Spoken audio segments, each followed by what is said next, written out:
Yan po, ito yung ating Click 150i na version 1 na. Ayan, chinensol na natin. Tapos, ayan. Yung sa may transmission nya, oh, ayan. Kulay gatas na choco. Oh.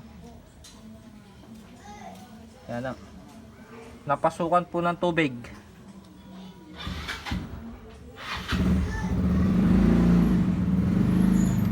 Marahil po yung ano nito, yung hose nito nailabas o kaya napasukan ng tubig. Napasukan po ng tubig yung kanyang hose.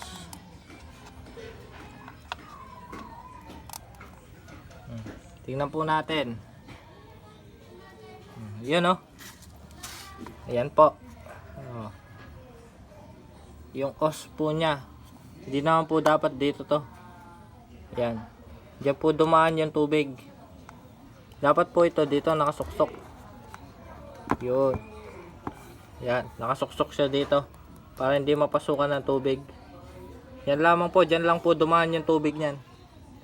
Papasok dito sa may transmission. Okay po. Kaya ingatan nyo po to yung hose na to.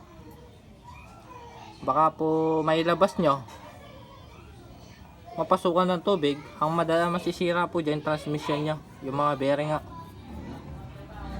Baka bigla na lang po mag-stack up yan or magingay po yung mga bearing. Okay po, ingatan nyo po yung hose na to sa may transmission. Yan.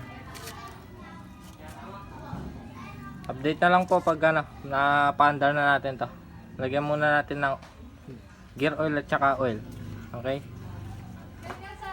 Please like and share na lang po sa ating video, and follow na rin po Jovan Motorworks po ha. Kahit gabi tumitira, ayan ha. Time check po natin nasa 6:40 na yata ng gabi.